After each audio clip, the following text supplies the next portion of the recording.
Assalamualaikum warahmatullahi wabarakatuh. Waalaikumsalam warahmatullahi wabarakatuh. Sahabat sehat RSO, kita ketemu lagi dengan Dr. Tito Sumarwoto. Ya, masih ingat kan Dr. Tito Sumarwoto? Alhamdulillah. Beliau subspesialis upper extremity and microsurgery. Kemarin kita sudah bahas tangan keple ya dok ya. Ya. Nah ini yang akan kita bahas itu lebih menarik lagi karena kasusnya lebih banyak ya dok ya ini. Ya. Lebih banyak, lebih ada di masyarakat kita. Ya, kalau boleh kita bilang nama umumnya itu kayak tangan kesemutan ya. Kesemutan kan banyak sebabnya. Belum tentu kesemutan itu kurang vitamin ya dok ya. Ya, betul. Tapi mungkin ada permasalahan di persendiannya atau lain. di jaringan-jaringan di sini. Ya dok ya. Ya.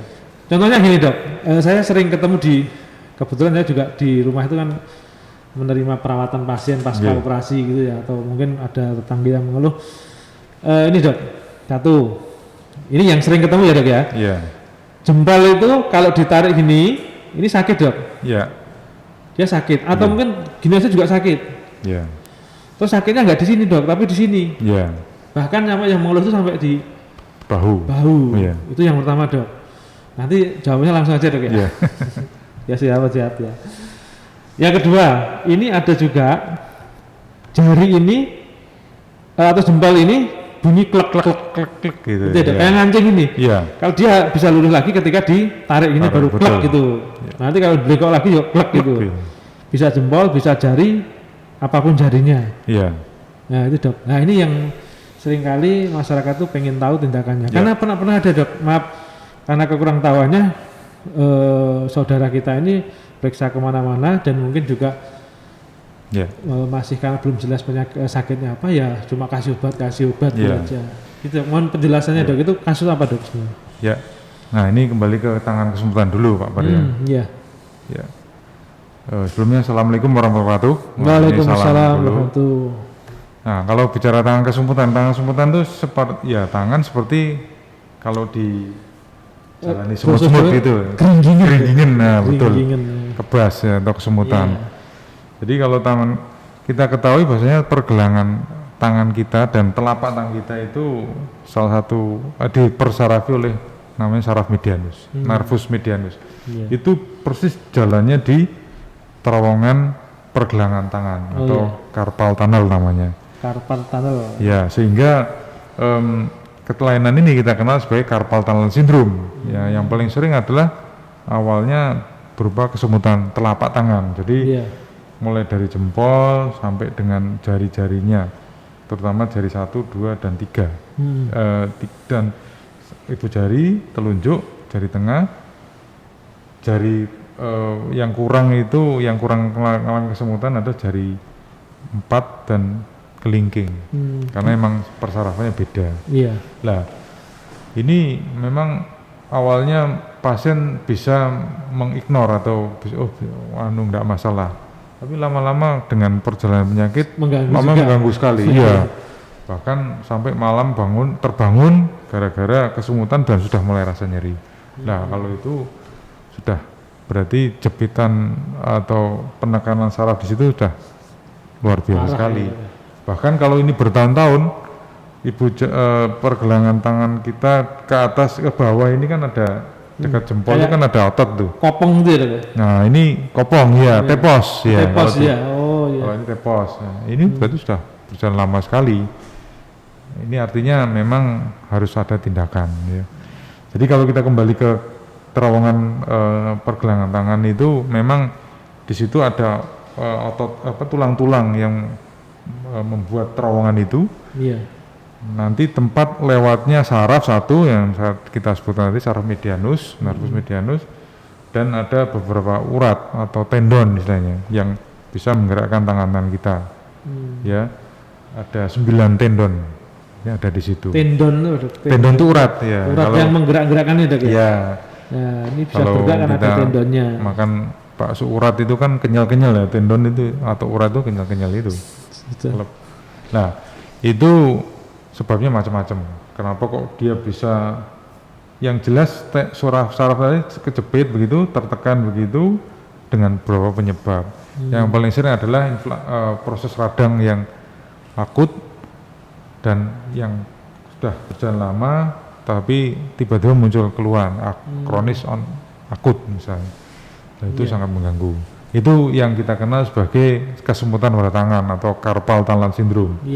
Tetapi kalau yang tadi Pak Per yang klek-klek tadi ceritakan itu beda lagi. Jadi kalau ditekuk nyeri itu kita kenal sebagai de Quervain syndrome. Jadi kalau ibu jari itu kan bisa kita gerakkan seperti gerakan begini. Ini ini nggak nyeri dok. Kalau ini nggak nyeri, tetapi nah ini ibu jari yang bisa posisi seperti ini disebabkan oleh urat. Nah, urat ini, ya beberapa urat. Nah ini ada urat yang berjalan di sini dia ada penutup itunya, penutup uratnya itu, yaitu yang terjadi penebalan atau akibat proses peradangan. Kok sampai ini nyeri dok? Nah pada saat begini kan, ini kan ketarik sini sehingga ini rasa nyeri. Finkelstein test positif itu istilah dari dokterannya. Nah, itu nyeri sekali itu. Jadi pada posisi gini nyeri. Bau. Nah kalau bau kita harus penyebabnya bisa pusat, bisa perifer, bisa penyebab sentral atau perifer. Jadi penyebab pusat yang penyebabnya dari pusat itu bisa menimbulkan gejala atau menimbulkan simptom di daerah perifer pergelangan tangan itu dan termasuk di bahu. Tetapi kalau penyebabnya memang murni kejepit itu, ini memang penyebabnya di sini. Nah itu yang kita kenal sebagai de Quervain syndrome. Quervain syndrome. Nah tadi yang ketiga yang klik-klik gitu ya, atau clicking finger istilahnya. Itu juga masalah urat juga. Jadi urat kita kalau menggerakkan ibu jari maupun jari-jari kita itu kan karena ada uratnya tadi itu. Jadi ini di lengan bawah itu ada otot, kemudian sebelum menempel ke tulang-tulang dia menjadi urat. Nah urat-uratnya itu di sini juga ditutupi begitu sehingga sama dengan yang seperti yang di Quervain syndrome ini, tetapi ini letaknya adalah di telapak tangan. Nah kalau kita lihat dia juga ditutupi oleh jaringan begitu sehingga dia bisa tergerak-gerakan begini. Nah ini menebal sehingga gliding dari uratnya tadi tidak bagus, clicking itu tadi. Jadi modot ini loh apa naik turunnya itu tariknya itu nggak bebas. Jadi ketika dia memendek dia ngancing. Iya begitu, ini ngancing. Nah ini awalnya kemeng-kemeng aja, nyeri-nyeri kemeng. Suatu ketika baru timbul clicking itu, cekluk gitu. Dok, kalau dari ketiga keluhan tadi atau tanda-tanda tadi penyebabnya beda-beda nggak dok? Mungkin dari rutinitas pasien atau mungkin dari pekerjaan kita itu berpengaruh ke? Ya, secara umum disebabkan oleh karena proses peradangan ya. Peradangan itu timbunan cairan yang ada di situ, entah itu di pergelangan tangan sini, entah itu di telapak tangan atau di daerah pergelangan tangan yang menyebabkan de Quervain syndrome. Nah, pada saat akut itu rasa nyeri ya, biasanya kemeng-kemeng dan bahkan nyeri tajam sekali.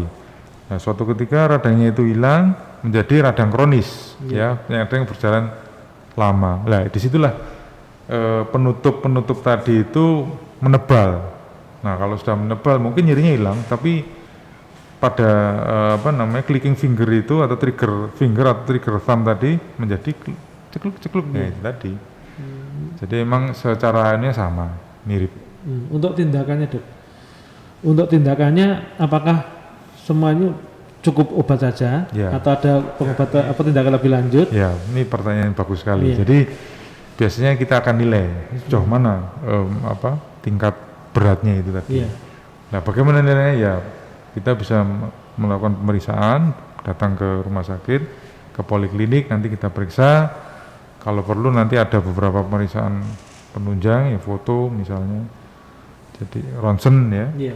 Kalau tadi bicara saraf, itu kita bisa melakukan pemeriksaan EMG-NCV ya, yang lalu sudah kita pernah bicarakan EMG-NCV. Ini kita bisa lihat, oh ini masih ringan, oh ini masih sedang, ini sudah berat. Nah nanti baru kita bisa melakukan tindakan.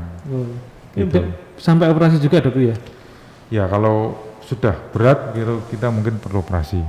Tapi kalau datangnya awal mungkin tidak perlu operasi, bisa. Ada beberapa pasien yang bisa hilang atau sembuh tanpa dengan tindakan operasi. Itu gitu. bisa dicegah atau tidak, Dok? Untuk jadi, kasus-kasus seperti itu. Jadi kasus, kenapa kok? Nah ini yang pertanyaan bagus juga. Kenapa bisa terjadi peradangan? Ya, peradangan itu akan terjadi apabila adanya overuse. Overuse itu penggunaan yang berlebihan. Kita tidak bisa membayangkan kalau tangan kita diem dalam waktu 1 jam aja, diem gitu. Overuse itu artinya penggunaan yang berlebihan. Ya. Jadi kita bisa pahami bahwasanya sehari-hari itu tangan, ya jari tangan, pergelangan tangan itu selalu bergerak. Selalu kita pasti menggunakan anggota tubuh kita yang satu ini. Nah ini kalau dinilai dari si tangan itu sudah kebanyakan, itu yang kita sebut overuse. Nah itu akan terjadi proses peradangan. Nah kalau ini meradang kemudian awalnya akut, kemudian bisa menyembuh jadi kronis, terus jaringan-jaringan yang menutup urat-urat tadi menebal, nah itu akan mengalami gejala-gejala yang kita sebutkan tadi. Aktivitas atau rutinitas dari kita itu yang berisiko terjadi ya trigger thumb, CTS, De Quervain, ya, tentunya aktivitas-aktivitas yang menggunakan tangan secara berlebihan dan memang ini tidak bisa kita hindari. Jadi penggunaan tangan dan lain sebagainya itu memang bisa seperti itu. Nah dan memang kejadiannya itu sering pada tangan-tangan yang dominan hand. Jadi kalau orang kita kanan biasanya kanan, orang kidal biasanya yang kiri gitu. Nah, gimana untuk mencegah ya? Kita sama seperti tindakan awal itu kita bisa menggunakan mengistirahatkan, pasang splint misalnya atau spalek, sehingga ini terutama untuk pengobatan, sehingga ini diistirahatkan dulu sendi-sendi yang tadi sehingga tidak mengalami proses peradangan yang berlanjut atau tidak mengalami overuse gitu. Ini pada saat tahap awal. Jadi untuk risiko, Dok, risiko terkena kena CTS, carpal tunnel sindrom, De Quervain sama trigger thumb, trigger finger tadi. Antara wanita dengan laki-laki banyak mana? Nah, memang ini satu hal yang menarik. Memang kalau diamati antara laki dan perempuan lebih banyak perempuan, dan itu diperkirakan ada hubungannya dengan hormonal. Pernah ada pasien yang hamil itu ternyata